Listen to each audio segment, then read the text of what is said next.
survival. From the crooked stick to the wooden mold board, from human power to animal power, and finally to the steel plow and horsepower were great steps forward. Since the first steel plows were made over 100 years ago, the basic design has changed very little.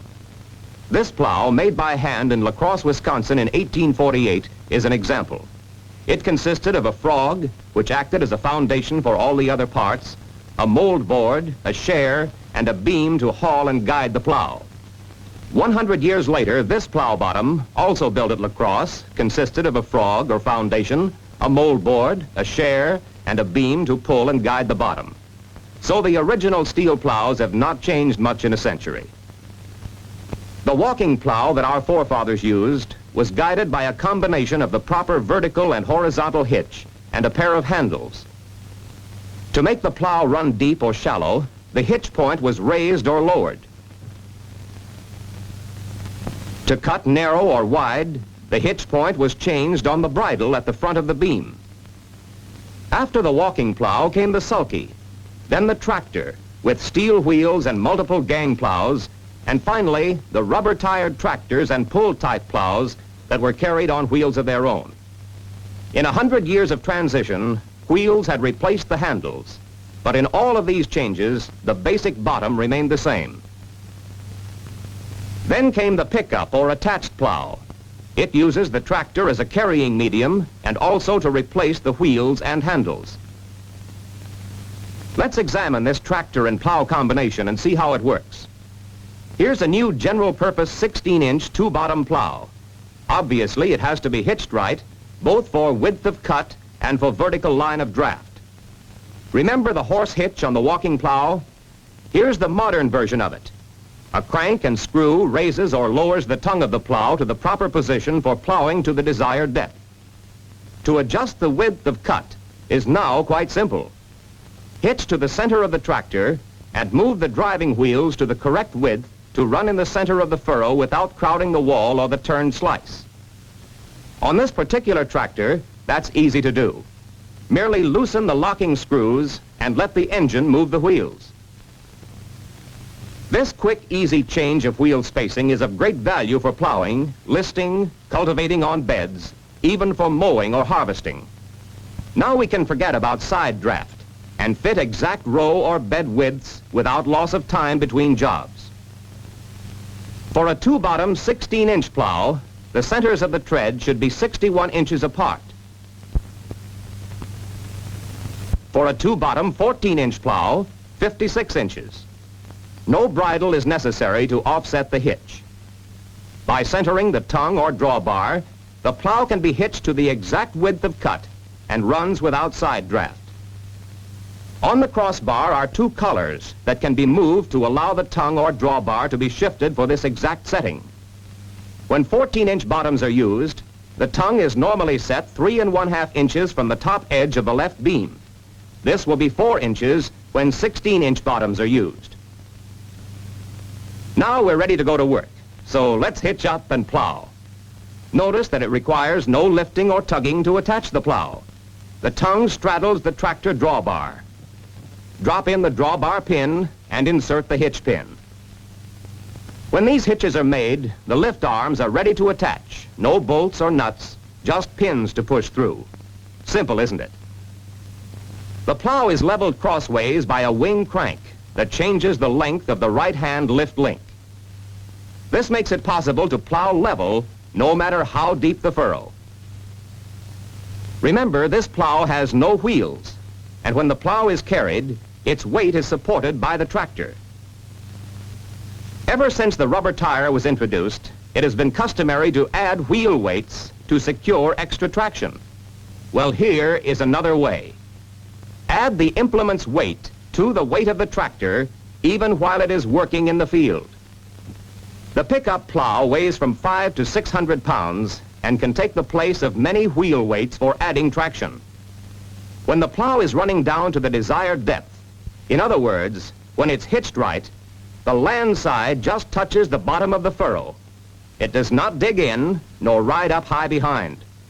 Always remember, a good plow will go where you lead it.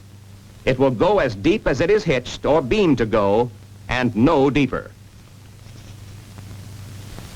These lift arms are operated by a powerful hydraulic pump and rams. The controls are right at the steering wheel.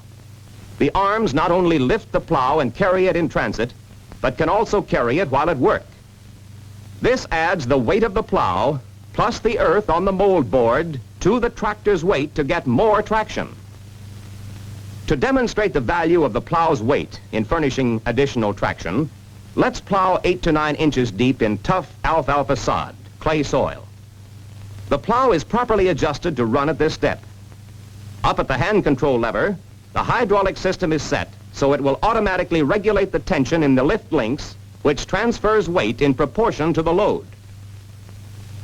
Now let's plow at the same depth without using this weight.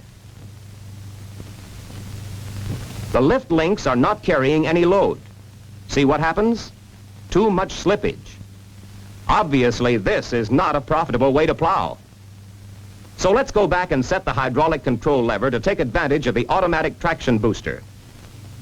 This traction gained is a clear bonus. It results in better, faster, and easier work. Once the controls are set, the hydraulic system does the rest. The tougher and heavier the ground, and the greater the weight on the mold board, the more weight is transferred to the drive wheels of the tractor.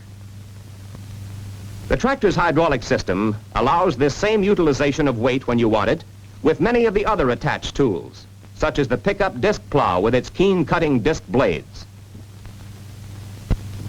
or the field cultivator with its heavy-duty spring teeth for quack grass elimination or summer fallow work, with the coil shank cultivator for alfalfa renovation and deeper tillage, or the lister and bedders that prepare the ground for planting on beds or in the furrow, and with the planters that put the seed where you want it, when you want it. The tractor wheels can be fitted almost instantly into these rows or beds. This makes for easy steering, for better planting, and of course for easier cultivation when the crop comes up. Plowing for profit. In many districts, that's the only reason for plowing at all. But every territory has different plowing problems. In the Northwest, the stubble mulch method is accepted as the best practice. The stubble and trash are not completely buried. They're left on edge in the furrow slice. This prevents erosion, makes it easy for water to get down into the soil, and also helps to avert blowing. In the Northeast, the favored method is to ridge up the furrows in narrow lands.